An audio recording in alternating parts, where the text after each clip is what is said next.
I would just give a hearty, warm welcome to our San Francisco Bay Area native, John Turner.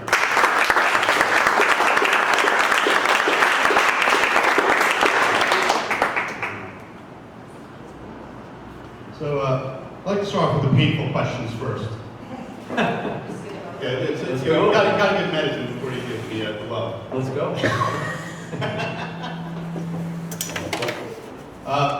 But before we begin, maybe just introduce yourself, what you're doing right now at TriNet, and also just share one interesting thing that most people might not know about you. Wow. Well, are any of my salespeople in the room? Good. Now I can tell you things that they don't know about. I am the Senior Vice President of Sales for TriNet. I've been with TriNet for 4 years. We're an HR outsourcing company to small businesses. We basically provide a Fortune 500 HR's human resource experience to small businesses. When I started 4 years ago, we had 70 salespeople. We're now up to over 500 and growing. And over the next 3 years, we have a goal of getting to 1,000 sales reps. So we're high growth, high energy, and quite an interesting organization. And I understand we have some customers here too, which is great to see. And I tried to get around that. So my organization probably doesn't know this, but has anybody ever heard of the old rap song, Rapper's Delight? Remember that song? I'm dating myself a little bit. I can rap that whole song, so if we play me that night, I can just bust out. You don't stop rocking to the bang bang boogie.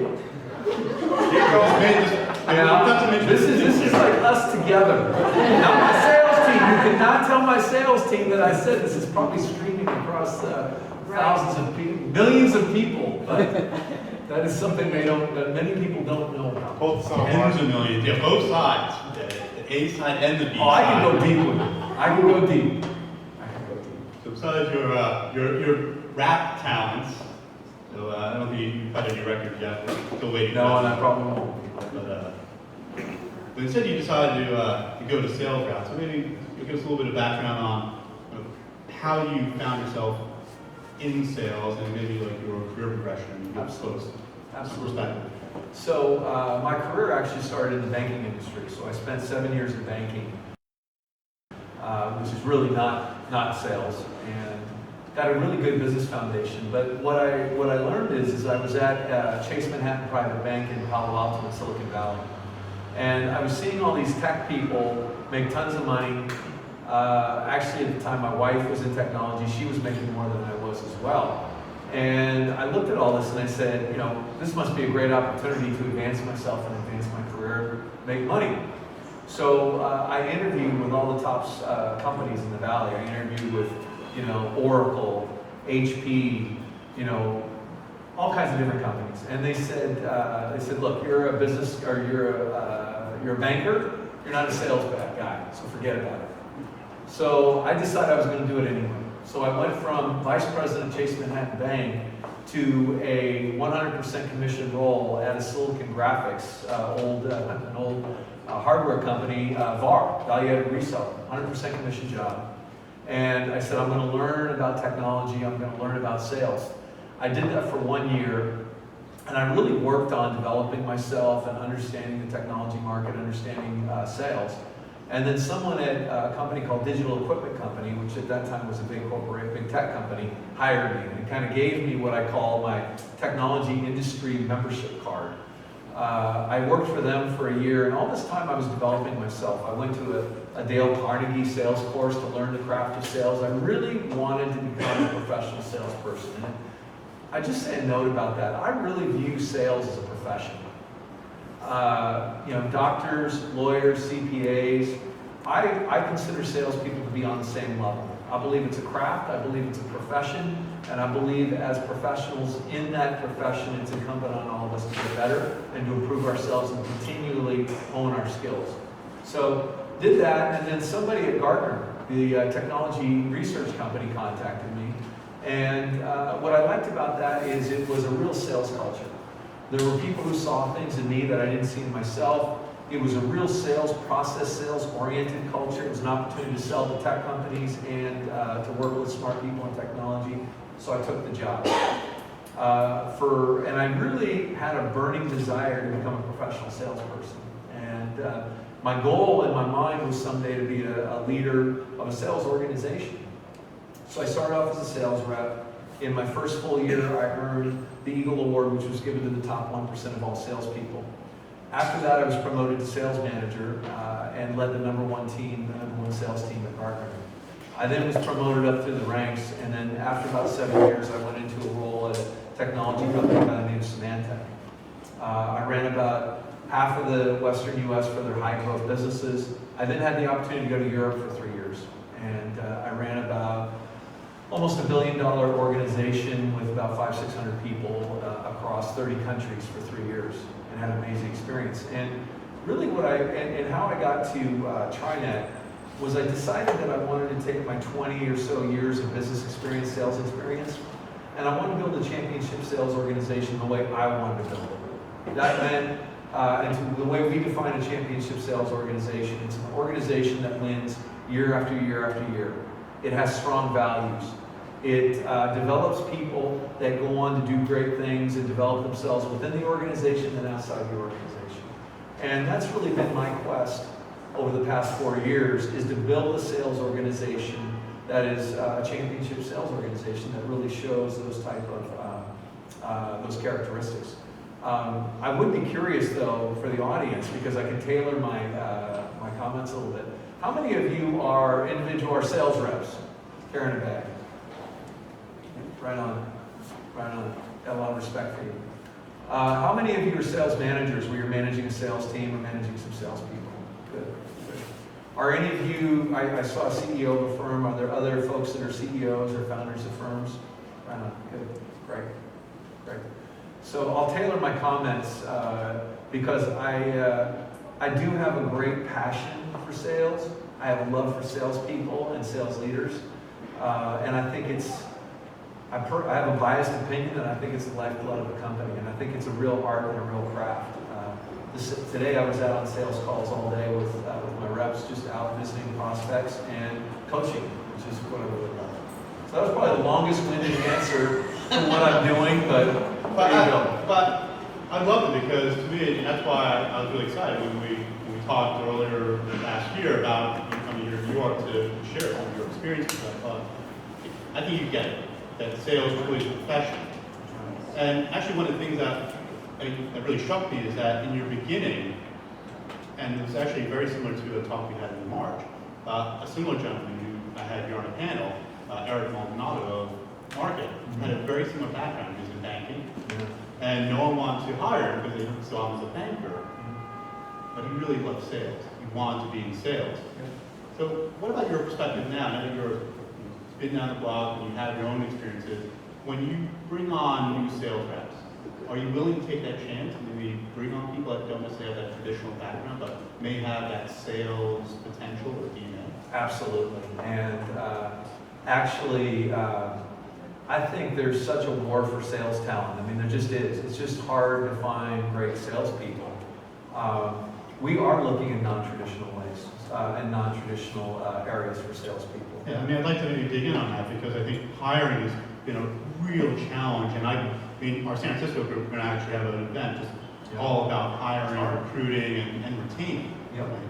But just from a sourcing and process standpoint, what if you kind of learned and instituted to maybe help actually get the types of candidates that you're looking for and make sure to get through the process unscathed? Yes, yes. Well, particularly when I started at TriNet, one thing I didn't mention is 2 years at TriNet we went public. So that's been quite a journey as well to take a company to the public markets. But with that said, when I first started at TriNet, the task to me was to double the sales force in about 120 days. So I basically had to grow from 70 to 140 in 120 days. Which was quite a journey. It was quite an experience. We've learned some lessons over time. One of the things is how do we look for great salespeople? There's two sources that we're finding for great salespeople. First of all, we have subscribed to a kind of a concept called Moneyball, which many of you have heard. Maybe you've seen the movie, maybe you've read the book. And what that was about was it was about the Oakland A's baseball team that was basically looking at different ways of developing talent, because most of the other teams were hiring high-priced free agents, and they didn't have as big of a budget. So they said, is there data, are there indicators, are there ways of growing talent within our own system at a lot lower price, and probably people who understand our program better. So we've instituted Moneyball over the past couple of years, and what that means is you start in the Moneyball program as basically a marketing development rep. You do that for 6 to 12 months, you demonstrate a level of success. Then you go in as a sales development rep, you do that for a period of time, short period of time, demonstrate success. Then you go into an inside sales role. Again, phone, you have a territory and a quota that you own on your own. Assuming that's all successful and you want to go out in the field, your next step then is to go out in the field. And we found that the success rate of the people who've gone through that progression is through the roof. I mean, you know, almost 90% of them make their quota. They stay with us, they grow, they do all kinds of great things. So that's kind of the one thing, is this Moneyball concept that we're really, when I first started, we had 0 people selling on the phone. Now we have 65, well, 100 in the next 6 months. So that's the thing. The other is now looking for sales reps outside. And that's where we found people from all walks of life. We love people who have sales experience in our industry, but we also love people who just have great life experiences, who demonstrate kind of the characteristics we're looking for.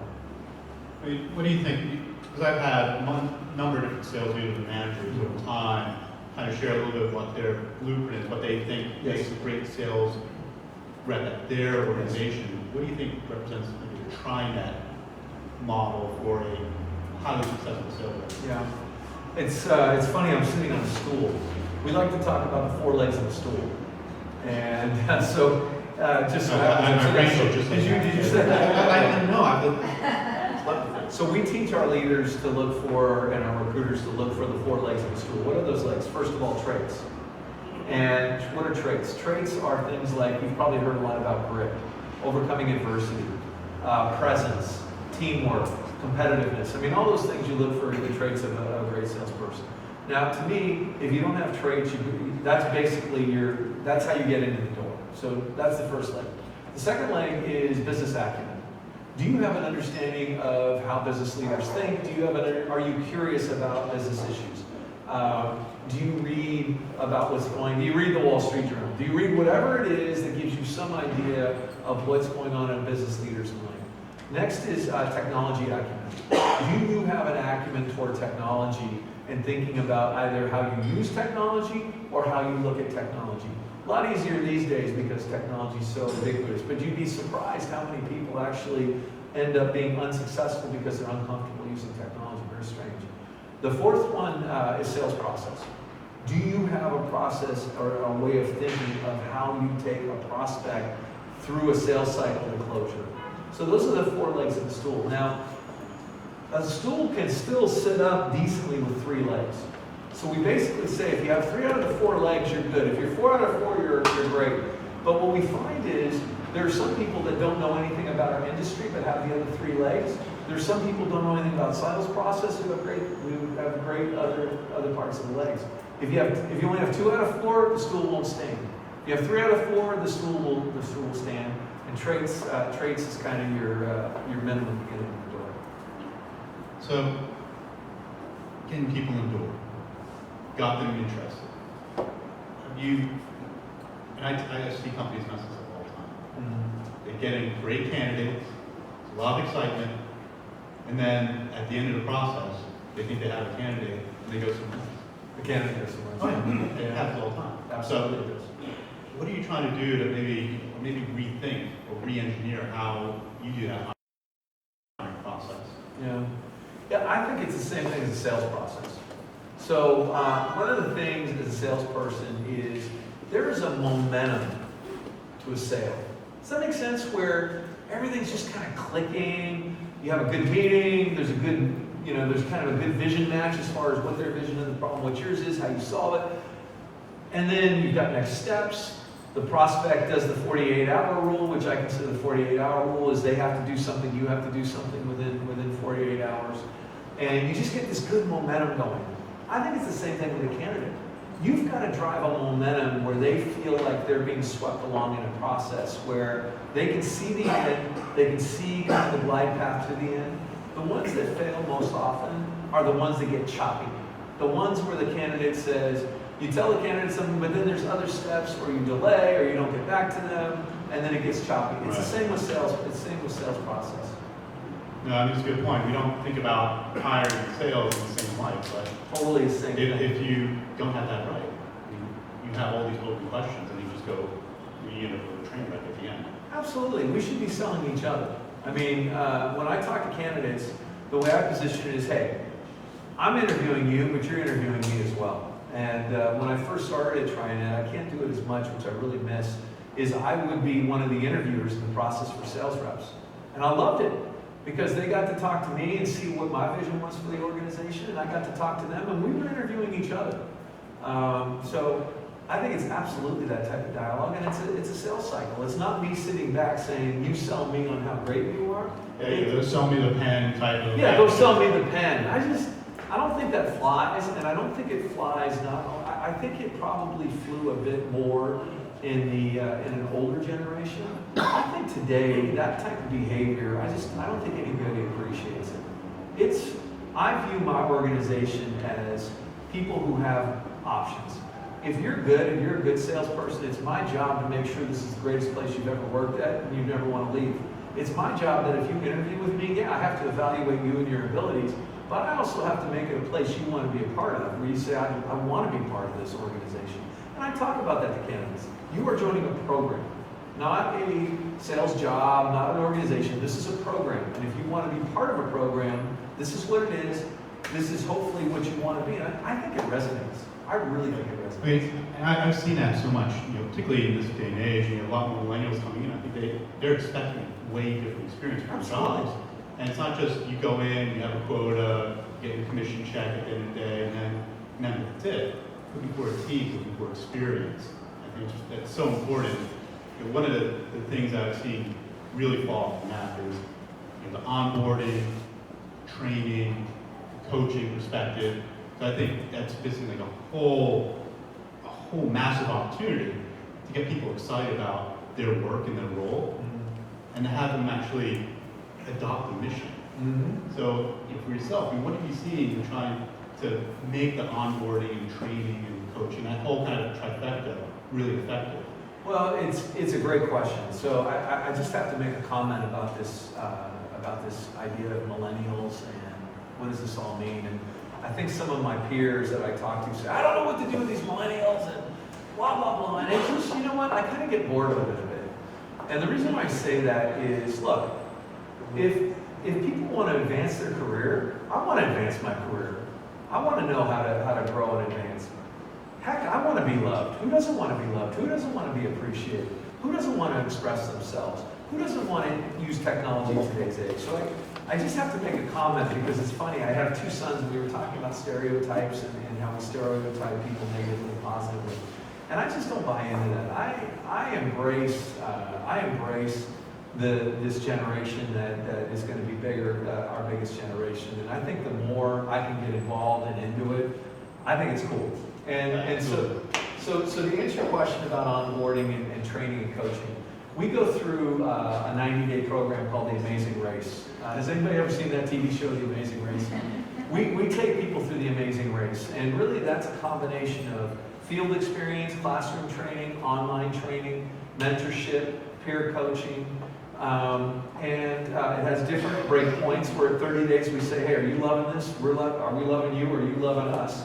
And we go through that each stage. And we do have people that say, look, this isn't what and we're very clear about expectations. That's another thing, is we have a document for all of our sales reps. It's very important in our organization that everybody understands what their job is and how to get an A.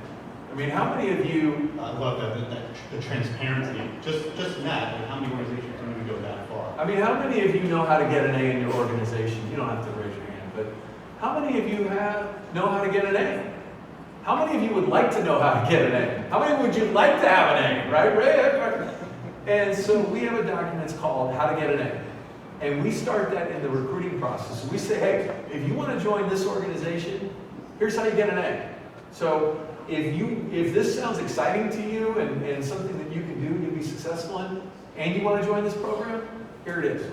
And it makes it clear to people. So we have a How to Get an A document, we have the Amazing Race, and then we have checkpoints at 6 months, 9 months, and 12 months to make sure people are getting what they need. We do surveys throughout that period to understand their engagement and, do you have the tools you need? Do you have what you need to be successful? Is your leader coaching you?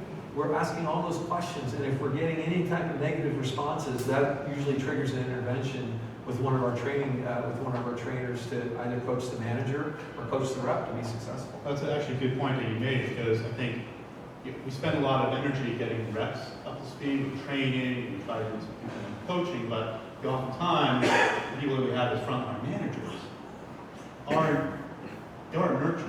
Nope. At all. Nope. It's like, okay, well, you're a top rep, so you're obviously going to be a successful manager. Oh yeah, there, go. You know what, it's just crazy. And we have a program called Braveheart. And what Braveheart is it's our leadership development program. So what we do is we take our top reps who have raised their hand and said, I want to be a manager, I want to consider it. They go through an application interview process. Probably about 50 to 60% of the applicants make it, 40 don't make it. And they go through a 6-month leadership development program that really prepares them so that when we do find a leadership opportunity, they know the program, they know how to run it, they've been taught how to coach, they've been taught how to run a problem-solving process, they've gone through a 180 assessment, and we're just trying to get better leaders. Now, it's not great. We're growing so fast, I can't hire external leaders fast enough that understand our culture, so we're trying to grow people. We have a rep that I heard about, one of our reps who did a very nice job with one of our customers. She's a graduate of the Braveheart program. She started 4 years ago as a person at the front desk. When I first interviewed at TriNet here in New York, she was at the front desk. And she went through this whole Moneyball program, which led through Braveheart. Now she's going to be a sales rep who's going to make her number and go to club. So it's all about development and growth. That's why I kind of crack up when some of my peers say, well, these millennials want to know what their next job is before they're even doing it. I'm like, well, so do I. So maybe I'm a millennial. I mean, who doesn't? We're all millennials, right? I mean, I am. I don't know. I was looking forward to talking about these. I'm thinking a lot about it. No, I mean, it's funny because we talk about millennials or different generations, we just assume that there's these stereotypes. Your point. But the reality is that we all want the same things. Particularly with the job, right? We're doing our job day in, day out. And there's this crazy statistic I saw that, and I know just from my own experience, that sales reps turnover annually at over 50%. Year over year. That just seems crazy because you put in all of this energy to hire reps, train, coach, and then they're out the door at the end of the year. So, are you able to kind of mitigate that? I mean, have been things that you've kind of developed or seen to maybe address that? It breaks my heart, and I talk about this to my leaders. It breaks my heart when one of our reps leaves us in the first year, 2 years, a couple years. The reason why it breaks my heart is think about when you took a new job. You were excited. You were thinking about the possibilities. You were thinking about all the great things you were going to do. You had a dream.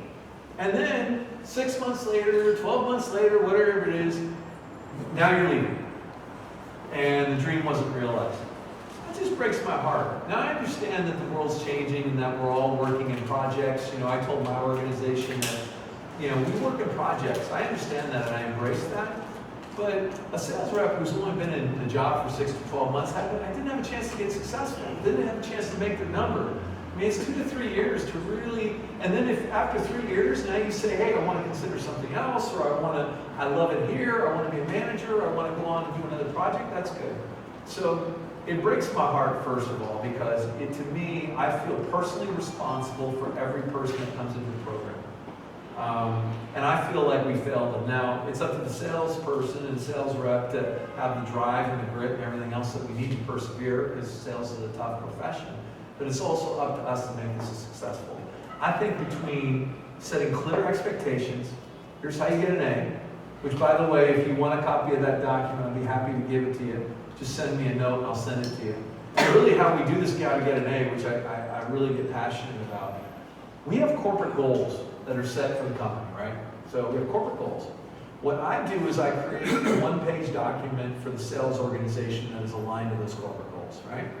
Then what I do is I have a one-page corporate goal or goal document for my managers that drives, that is aligned to all those. The how to get an A document aligns to all of those. So basically, what I want a sales rep to understand is what they're doing every single day, week, month, quarter, year, directly aligns to the success of the company. So if you're leading a small company, it's easier to do. As we get bigger and bigger, I want every single person connected to this. So everybody understands the purpose of what they're doing and how to be successful. Setting those expectations at the beginning, making sure that people have a mentor. Mentorship is absolutely critical. And then just making sure that we're training them and teaching them. One of the things that I will tell you though, and then I see this, is I do see reps who leave at 9 months. It's a weird thing. I don't know what it is, but they sometimes leave at 9 months. And I've done a study on the reps who've been with us 12, 24, and what they found is, if they had a mentor at 9 months who said, hey, you know what, Mark, it's tough, you probably think you're an idiot, you're not getting the success you want, but if you keep following this and persevering through it, you'll get to the other side of it. And we've got countless numbers of stories where that rep looks back and says, you know what, I was close to kind of either staying or going, and I got over that hump because someone put their arm around me and said, hey, see it through, and I stayed true to it, and they got to the other side and started being successful. I think that's a really powerful story. But I think, as an individual contributor, as a rep out there in the field, you get really down here. It's tough and it's lonely. It's lonely. Obviously, this is why we put this group together, so we can all kind of be not lonely together and share some of those tough experiences. Maybe get some answers. And get a hug. Get a hug. Maybe a hug. Maybe like a little bit of heart. I'm a big hugger, so if you need an SVP of sales hug, come on over. I'll give you a hug. But I talk about this whole concept of the heart of sales, because we talk about the numbers, we talk about all the hard stuff, but there's a lot of heart that's involved. Absolutely. As well. It's not just your own heart, but also around your team. It is. And to that point, what you were saying just struck a chord, because recently I saw this it's really just heartfelt post on LinkedIn with a gentleman. He's now older, but he shared his experience as a young rep where he was working hard. Yeah. He was hustling. Yeah. And he was hustling hard. He was the first one in, the last one out every day, and it just wasn't working. And then he was at his wit's end. Yeah. He was on a PIP, basically like, here's your plan. 90 days, figure it out whether it works. Yep. You're out of luck. And it was at that point, one of the senior reps came over and said, look, I know you're having some difficulty. Come join me to my calls, listen to what I say, on the phone calls and the meetings, and I'll help walk you through some things. I'll evaluate how you do your calls as well, listen to your pitch and all that. Yep. And he turned around. Only because someone took the effort to say, I need to help that person. And I love those stories, and those are the stories that are part of the reason why I do what I do. I love the stories of my organization. We just celebrated our President's Club. We had 300 people join us down at the Grand Cayman. And I love to just sit down with my reps and just say, tell me your story. How did you get to where you are? Where are you going? What do you want to do? And the stories I hear are just, I'm getting what they call in the Hawaiian Islands chicken skin right now, because it just inspires me. And it's that, I was a senior rep back at Gartner, and there was a junior rep who I was mentoring, and she was literally like this close to making club at the end of the year, and she had this one deal, and I said, let's go. And we just found a way to get this deal closed. I don't know how we did it, but we did it. She made club. She then kind of crossed the chasm, is what I say. She made her number again. She eventually worked her way up, where she spent a year being the chief of staff to the CEO of the company. Now, I think back to what if she had missed Cole? What if she had missed her number? What that would have meant? Now, I surely don't take any credit for that because she did all the work and she had the drive and everything. But it was just that little, and I don't think sales managers can always do that. Sometimes they can, but sometimes you need a person who's sitting in the bullpen or sitting in the office, which we like people in the office. We don't like people in their home offices because getting told no 50 or 100 times a day in the privacy of your own home kind of sucks. That's pretty brutal. But doing it among other people where it's like, hey, I got 50 no's today, how'd you do? Well, I didn't do so well in myself, or I got rejected, or whatever. Yeah, you commiserate. You commiserate, and oh, hey, this worked, what did you do? So, you know, I just think that I've got too many stories of that arm around the shoulder, you're gonna be okay, you're gonna make it. And we're just trying to replicate it as much as we can. I wish I had more mentors. Yeah, no, I think that's an important aspect of mentors, and maybe trying to find a mentor. But yeah, just think about organizationally, motivation is I think just as important as the process, the talent that you have. Ultimately, you don't have the motivation, you don't have the right mindset. Yep. All of the tools, process, your point, are not really going to matter. I mean, are there things that you kind of thinking about just for, you know, motivation standpoint from an organization perspective, maybe? Because you can't always, you know, be the person that's putting an arm over someone's shoulders or helping people get that one deal closed. Any thoughts on that? Well, I think it's just, what I'm trying to teach our leaders is you have to identify your sense of purpose. Why are you doing this? What is it that is driving you to do what you're doing, particularly as a salesperson?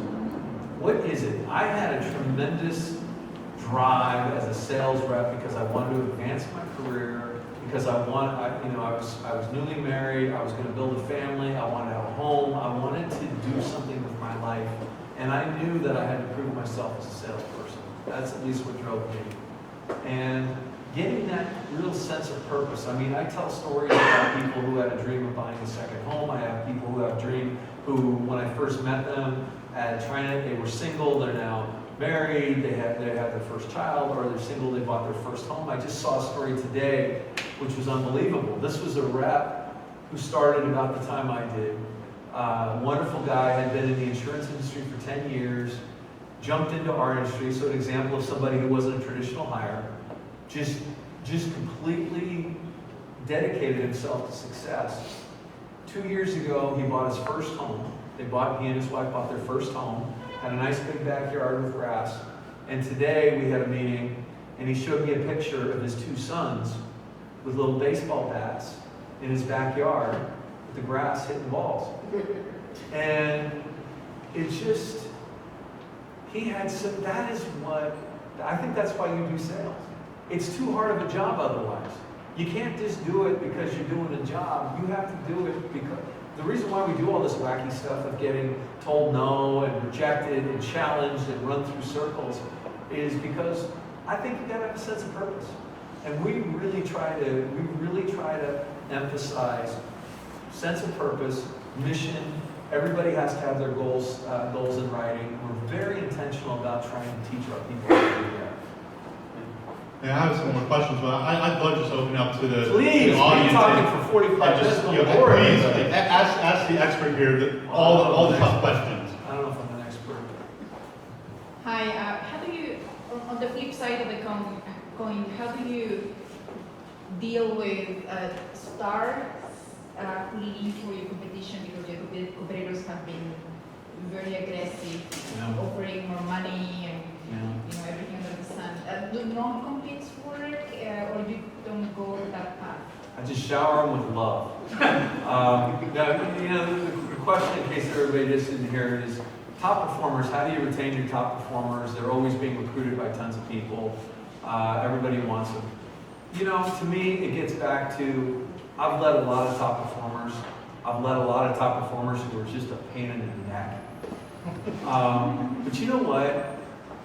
When you start to break people down and really what motivates them, don't we all just want to know that we're relevant?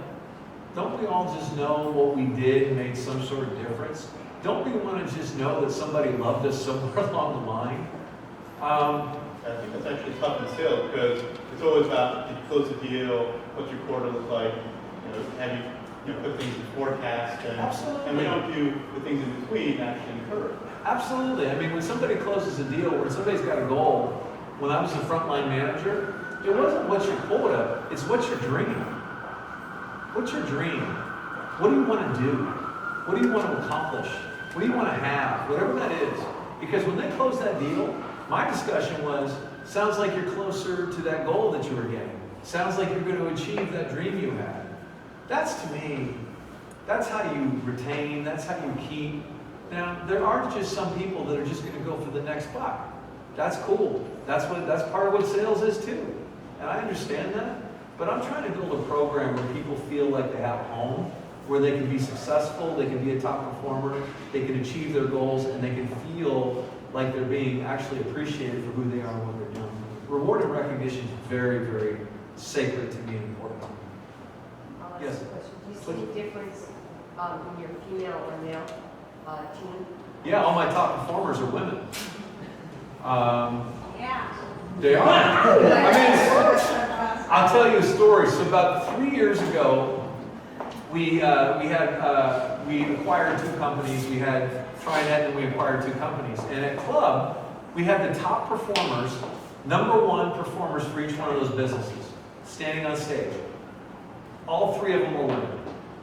And I looked at one of my leaders and I just said, do you get what I'm talking about diversity now? Does it make sense to you?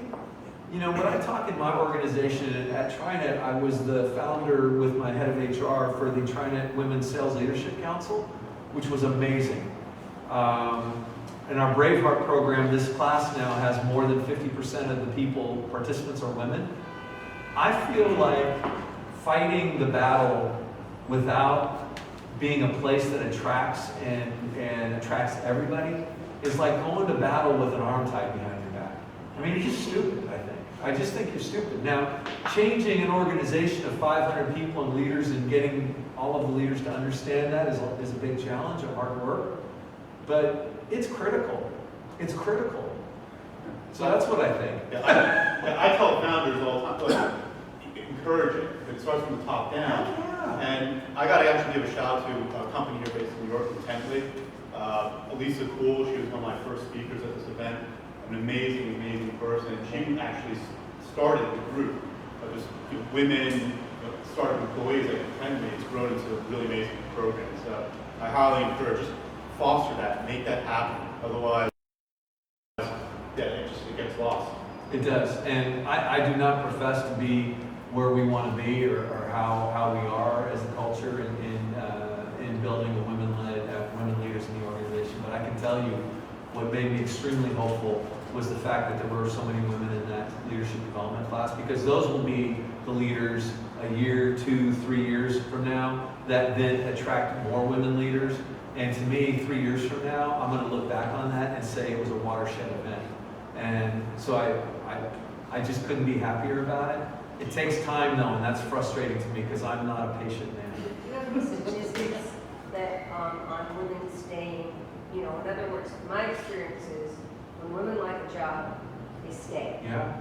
They're less likely to run for just 10% more. Well said. And I just wonder if you had that experience. I believe it. I don't have data. I've never looked at the data that way, and I think that's a very interesting thing that we should look at. My take is, though, I can believe it. I can believe it. Again, I don't know if I can stereotype one way or another, but I can see that, and I can see how the women in my organization are really getting excited about what we're trying to build, and they've stuck it out when I first started. I mean, there's a few of them that I say, gosh, when I first started, I'm like, why would I just stay here? And they just said, I wasn't going to give up on it. I believed in what was going on here, and I knew it had a great future, and I wanted to see that. And there's some women in my organization that are now seeing that, and I think it's very satisfying. I'm just not patient. I want more. Ryan. Thank you. So to kind of continue on that, you kind of touched a bit on what I was going to ask the follow-up, but to that point of it permeating the entire organization. So at Doxon, not to toot our own horn, but we have a very diverse group across engineering and everything. This process of bringing on diversity, because I believe that it impacts the entire organization. Is this built at the base level, at the HR level, where when you have a job description that goes out, or is this mandated by the top brass to, like, when you're interviewing for this position, we want at least like 50% of the applicants? Because I can imagine the inbound you get is still predominantly male, which is that's just the way the industry has been for years, right? You're wrongly. Yes. And so it's how do you get aggressive in trying to go out and hunt for that talent? Do you? Well, it's a great point because here's the deal, and I'd like to say that I'm a pretty aware person of people's differences and emotionally aware of other people and where they're coming from. My wife would probably beg to differ, but I read Sheryl Sandberg's book, Lean In, and I read it very carefully, and I took pages of notes, and it crushed me. And the reason why it crushed me was it's a lesson I learned in Europe when I was in Europe. We all think there's a layer of who people are, but what we don't always understand is there's probably like 10 layers, and if you're at one, you're missing like 9 other layers of what makes somebody tick. And what resonated in her book was how many layers I didn't understand about how women see the world. Now, I learned that in Europe, in how Europeans see the world, but I learned real lessons there. My point of saying that is, my managers and my leaders have a natural bias. They just do. And I know they have good intentions. I talk about this with my HR leader, who's a woman. We talk a lot about this. Most of my leaders have great intention, but they just have bias. And I watch them in how they evaluate candidates, where I'll have them look at a couple candidates and I'll be like, both look good to me, and they'll have this bias, and I'll have to kind of teach them to say, I've actually heard of a company, I met a CEO in the Valley who has a technology who actually removes all bias from resumes. No. They tell you not to. You can't tell who, like they have algorithms and ways of identifying in resumes what would cause somebody to have bias. It could be what school, it could be your name, it could be, I don't know what. And I've often thought about that. It would be a bit radical for my organization because I'm just trying to get them to pick and hire good people, but it's a challenge. And I can't say that I've completely cracked the code, because if I mandate it, I've got almost 100 leaders that are all hiring. To mandate it, I have to coach them, I have to teach them, I have to develop future women leaders who then attract other women leaders who start to change the culture. Culture change is hard, especially as you get bigger. So I don't think I gave you a great answer other than it's really hard to do for bigger organizations. And if you start off right at the beginning, that is the best way to just weave it into the culture from the beginning. Just 1 second. Lou, do you have something you want to share? Yeah. Please. John, your move from 500 to 1,000 salespeople, what's going to keep you up the most at night? So What's going to keep me up so the most question tonight? went from 500 to 1,000 reps. You know what? It's the culture. Culture means everything to me. It just does. Culture's everything to me. And when you bring so many new people in from different backgrounds, it's great. But it's hard to keep the culture going. I look at Mark Benioff and what they did at Salesforce, and I'm complaining about trying to keep a culture for 1,000. He's done it for tens of thousands of people, which I admire. But the culture, just making sure that we don't change the championship culture, that is so important. It's so important, and I think that is where we are. Yes? Thanks. I really like your emphasis on building and developing programs that then develop great people.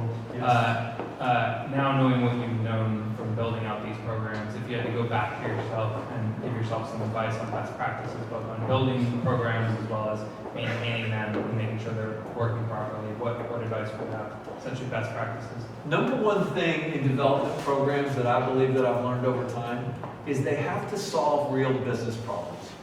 If you create a leadership development program and they do esoteric case studies or generic case studies, I think you're wasting your time, and I don't think you're getting the impact. What we do is we actually, and it's sometimes painful, we ask this group to break into teams, and they have to identify problems within the company that they want to try to solve.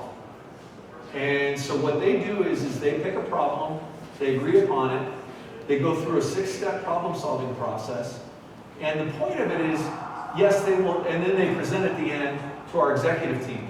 And our responsibility is we have to give them feedback at that point, yes or no, are we going to do it, we're not going to do it, who's going to take ownership of it.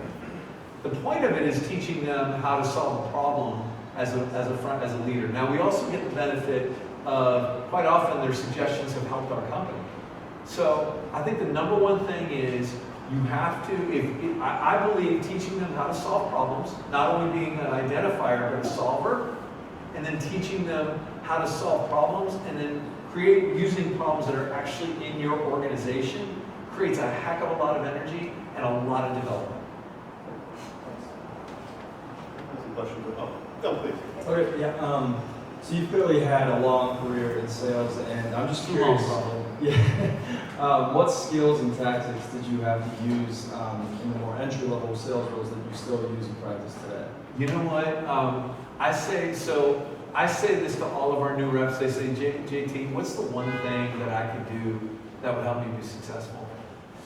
There's a lot of things, but I think the one thing that I see is when they fail, is when they want to prove it, they can do it. When they want to prove they can do it themselves, not asking for help.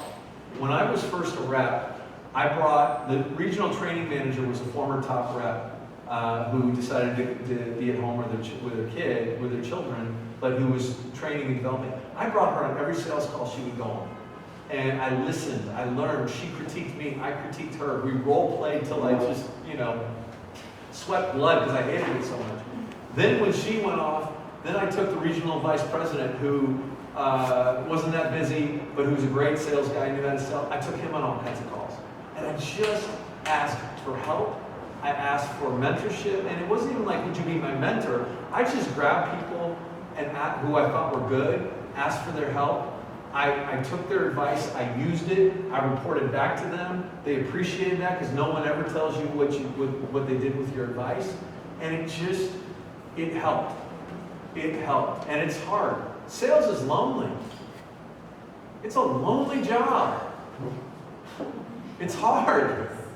And if you think you can do it by yourself and you say, I'm going to be that rugged person who proves it that I can do it my way, God bless you, but I think you're taking the hard route.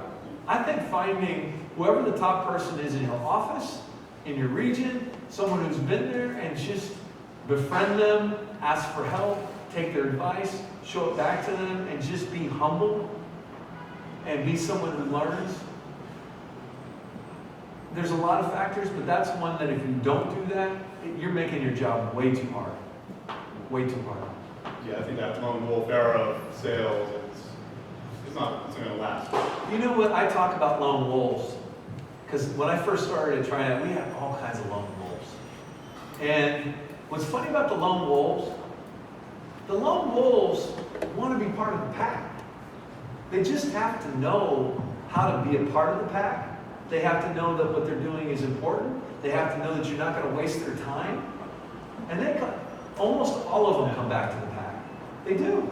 As long as they know those things, they come back to the pack. They do. And I love when lone wolves come back to the pack, because then I give them a big old hug. And they like it. I have a question that relates to the way that you spoke about hiring and for stool. So there's one that seemed immutable, the traits, but you said you look for business curiosity, acumen. right? Business acumen, technology, Yes. expertise in the sales process. So I imagine that you get people who are quite innovative along those domains, and they introduce a lot of new ideas for those new domains into the business. So how do you recycle their insights or their innovation, some rep who's using a new technology or who found a new source of information, and distribute it to the wider business? Well, first of all, I love it. And I love innovation from our field. So we have a term in the organization, a couple terms that we use. We're a for us, by us organization. So all of our best ideas typically come from our people. Second of all, we have another term that we use that's called the truth is always in the field. So I tell my staff people in headquarters, you're always wrong, the field is always right. As you can imagine, they love that. And then the last one that we say is the answer is always in the room. So to your point, we do a lot of roundtables. We do a lot of fact finding. We do a lot of, I have a few committees that advise me and some of my leaders about what we're doing and what we can do better. And we always get great ideas. So really what we do is we talk, we listen. I get out in the field. I tell my reps I'll go on any sales call anytime because I've never been on a sales call where I didn't learn something. I learned something on every sales call and I love it. Matter of fact, if I could just, all I did all day was just go on sales calls, I think I'd be a happy guy.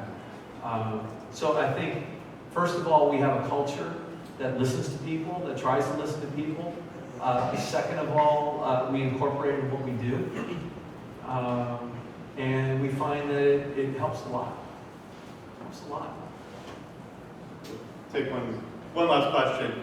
John will be, stick around. Okay, maybe two last questions. Come on, let's go. Come on. I'm late. I have a question. Okay, yeah, please. Not everybody, not every sale is a win, obviously. So how do you handle, creating learning moments and debriefing or going like doing a postmortem in a sale that you do not win, and be able to impart those lessons to your sales force, so hopefully the next time around you come into a similar situation, you might be in a better position to win that particular client. Well, it's a great question. It's a good point. So just to folks in the video. So I guess the question is then, how do you take the learnings from the deals that you may not win, Right. and how to incorporate that and You do learn not from win that the and sale. maybe change your playbook or take those learnings and apply it differently? Well, according to my sales force, the only reason that we lose the deal is because the price was too high.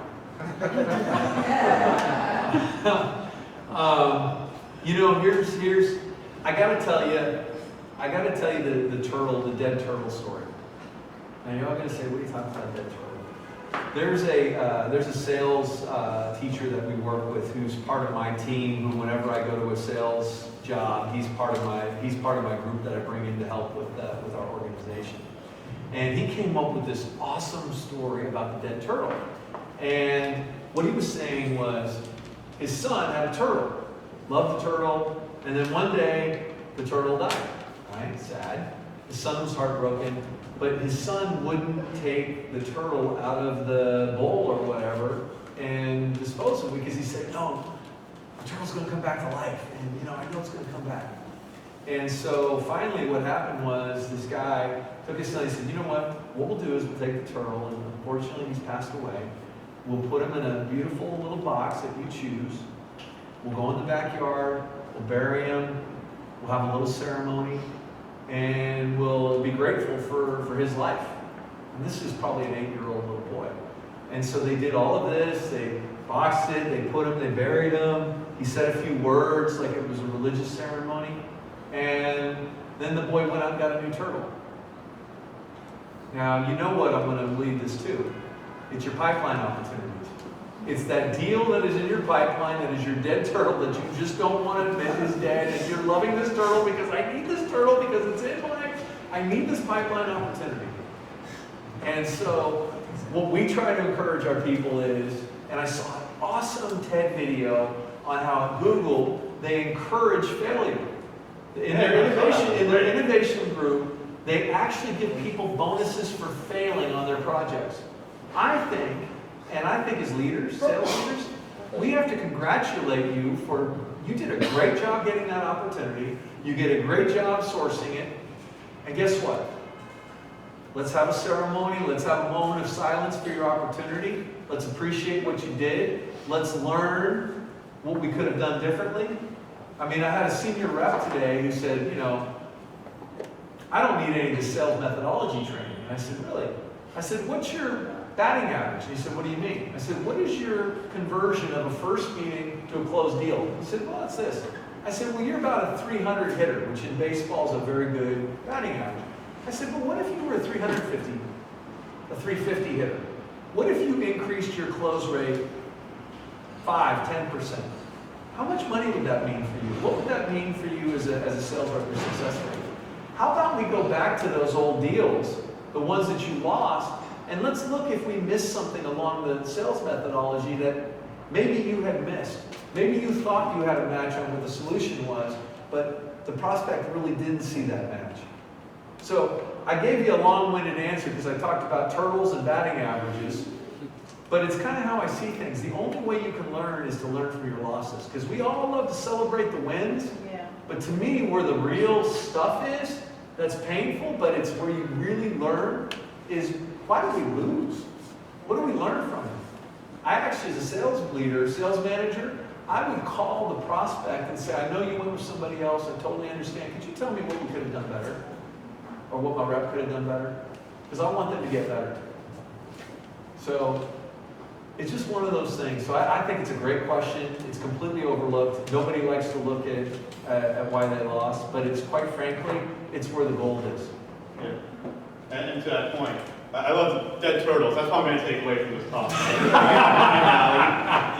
love that. It's in my mind, dead turtles. But we rely on so much on the metrics and the data from our CRM for like loss information. I think that's the worst way to do it, because you don't learn from what a rep chooses in a drop down. You learn by actually having a conversation.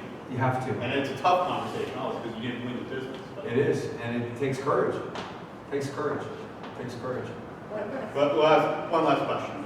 I'm wondering, you were talking about Moneyball, the Moneyball situation, and you talked about how to get an A paper. I'm wondering, through the Moneyball situation, from those first levels of promotions, you mentioned a couple stages from 6 to 12 months, whatever. How are you managing expectations for your reps during the early stages? Like those that are getting promoted at 6 months compared to those that are at 12.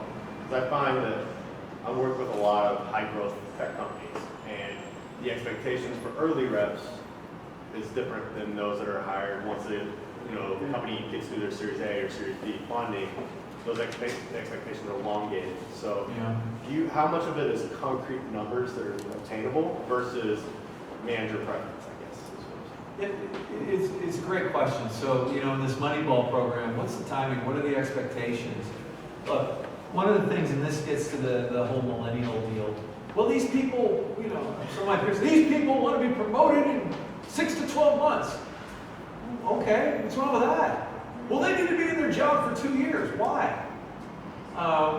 We set the expectation that we'd like you to be in your role for a year, just to understand it. Now, if somebody is wildly successful and understands it and gets it and is ready for the next level, we will consider them for the next level.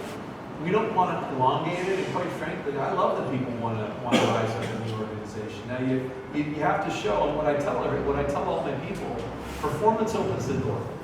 You deliver results, the door opens. You don't deliver results that we agree upon, the door's not going to open. That's probably something I learned as a rep, and why I was so maniacal about delivering results, because that's what I was told. You're not going anywhere, Turner, until you can prove that you can make a number as a rep. You're not managing anybody. So it's like, well, okay, and I better find a way to success. So I think you have to be careful about elongating the expectation. I think you have to be careful about doing it too quickly, where people aren't ready to take on the next role. And I think it's something to be very conscious of, because it's hard as a sales leader, because if someone's a great sales development rep and setting all kinds of first meetings and all this stuff, well, I got to keep him or her in that role. Well, yeah, but you also got to keep people developing, because if I'm at another company and I find a successful SDR who's killing it, who's not getting more opportunity, I'm going to go after that person, try to recruit them. So are they hard metrics though, or is there a lot of gray? Very hard metrics, yeah. We measure everything. We measure too many things. I actually cut back on some of the measurements because we're measuring things that, to your point, I don't think were really showing me the success of the business. So I'm backing off, actually. I measured everything. I'm going to ask this question, and the last trailing question for every speaker I have, and it's something that you've read or seen recently that you found really inspiring. It can be sales related, it can be not sales related, but something that really got you going. Yeah. I think it just depends. I love books. I love to read books. When I first started my career, I read a lot of business, how-to stuff. And then I had a mentor who said, I never read a business book. says I read history, I read biography, because those are where the greatest leadership lessons are. So I guess if you're a sales rep, I quite frankly think one of the greatest books on human relations ever written was How to Win Friends and Influence People. I picked up the book when I was it was one of my dad's books when I was in 8th grade, and I read it, I don't know why, and it just stuck with me. It's corny, but I'll tell you what, showing sincere appreciation, don't condemn, complain, criticize. I mean, those are things, they last. Now, if you want to talk about someone who I thought was one of the most incredible salespeople, it was Nelson Mandela in the movie and the book Invictus. How he understood and saw things from his jailers and from his oppressors' position, how he built relationships, how he really got them to see his side of it, I think is one of the greatest human relations stories in the world, in global history. So I think if you want you're a sales rep, if you're anybody, how to win friends and influence people. If you're a sales rep and you want to understand really how someone made what I thought was one of the greatest sales in world history, it was probably Nelson Mandela. If you're a leader, now you're going to probably crack up at this one. I had a mentor, and when I first was a manager, he was someone I really respected and admired. I said, hey, what book should I read if I'm a new manager? And I'm thinking, all the leadership books, I'm thinking Peter Drucker, I'm thinking whatever, Jeffrey Gitomer, whatever. He said, How to Parent Teens with Love and Light. And I swear to you, if you're a frontline manager, go get that book and you will laugh your tail off because it is like leading a team. So, it's enough for me just to leave my 3 little ones at home. I definitely understand the challenge there.